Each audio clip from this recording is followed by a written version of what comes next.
I looked at Britney from the windshield, and I was videotaping her, and I said, How are you doing? You doing okay? I'm concerned about you, though, okay?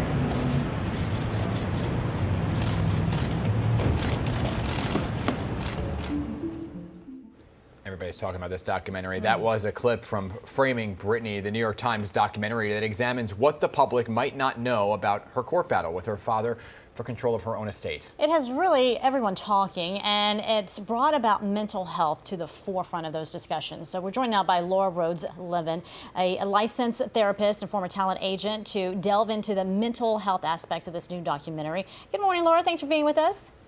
Good morning. Thanks for having me. Okay, so you specialize in evaluation and treatment of anxiety, depression, and trauma. And when you watched this, I want to get your reaction to it.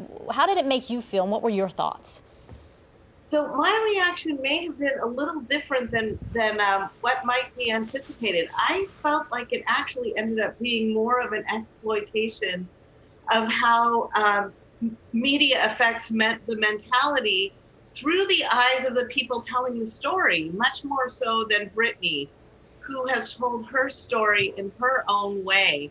And not dissimilar to the magician that you guys were talking about earlier, that you think you're seeing something and you're trying to dissect it all, but there's really another story going on underneath. And I felt that the people making the movie in some ways exploited their own mental health more actually than what Britney was struggling with. It's very interesting here. And, you know, you understand firsthand about mental health and the effect that it has because you have your own story, kind of bringing that to all of this. So tell us a little bit about your background.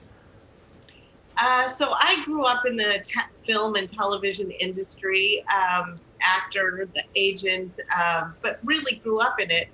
And I saw firsthand how it just eats away at your soul. It's a very demanding business, and it's extremely shallow on the surface. And what's going on underneath, I think what happened to Britney is the need to somehow self-soothe when all these ideas of what other people need to think about you just don't leave your head. And often people turn to drugs and alcohol to do that. I was one of those people. It helped me actually not escape, but be in the moment and not worry so much about what everybody else is thinking. Yeah, I think the documentary really kind of put the human aspect on it, right? Because some folks will look at her and say, oh, you're a superstar. You wanted to be on the big screen. You wanted this attention. And now the tables are turned. But the documentary really shed light on that, and also conservatorship. And a lot of folks didn't really know about that. Britney's dad is her conservator, which means a guardian appointed to by a judge to manage her financial affairs and or daily life. And help us understand how that was truly a big part of affecting her mental health, because she's an adult here, yet her father is still controlling her. You know, again, I think that's a story we're trying to glean out of it. In a way, if you look at it toward the end, she actually did have a lawyer, or a bank rather, sign on her behalf. And it was indicated throughout that she is a strong woman. And I thought it was very interesting that she's not responding to any of this. And the response from the Free Britney people are, you know, she must want to talk to us. No, but wait, she is responding to it. She put out on Twitter 2 days ago saying, remember, no matter what we think we know about a person's life, it is nothing compared to the actual person living behind the lens. So that was her statement to this. And, you know, so the people are wondering, is she putting out signs on social media, right? This Free Britney movement analyzing every ounce of what she puts out on social media. Is it helpful or harmful here? Well, that's what I say. It's so interesting that these people, they hone in on every little tweet that she does. I mean, imagine how invasive that is. Even the people who spoke throughout the thing, it was, you know, she picked me, she thought I was the best. The paparazzi guy, it was a win-win situation. We needed each other. Even the close friend really opened with how she was part of the story, and here's her box of fan mail. And the people who are sympathizing with her as they share their thoughts, they're projecting their own stories of, she helped me find myself, what it's like to be a woman, what it's like to be a gay man.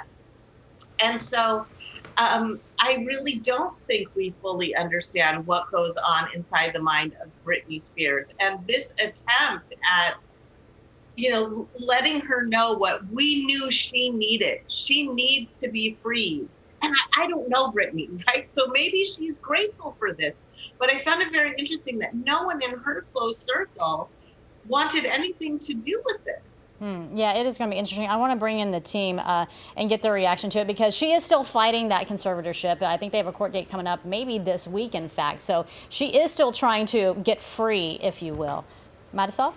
Yeah, I just, the whole thing is kind of confounding to me on a bunch of levels, because when you get social media involved with what is going on in your head, like you said, Doctor, we don't know what's going on in Britney's head. What scares me, as someone who's been very open about her therapy, is I do hope she is seeking some sort of help in whatever help she needs, because looking for the validation on social media, or even through the reactions of this documentary, I think can have the reverse effect on her evolving and being the Britney that she wants to be. I also think as media, we failed her. I saw snippets of it, and we dragged that poor woman through the mud, and I feel terrible about it. And I just hope that she's really getting the help that she needs off of social media. Well, and also too, it's an odd dichotomy of fame, is that you so desperately want to be recognized and be in the spotlight, and the worst thing that happens is your dreams come true, and then you spend the rest of your life hiding. And she really let us know when she smashed that umbrella or whatever that was into the paparazzi's person's car, and shaving her head at that point, like, leave me alone.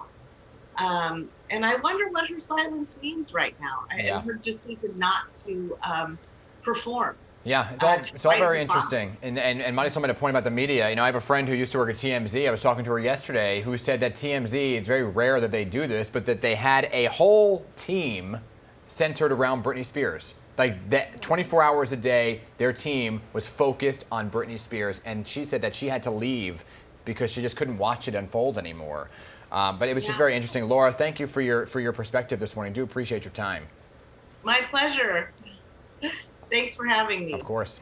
All right, Free Britney, by the way, is out right now. You can watch it on Hulu or FX. FX as well.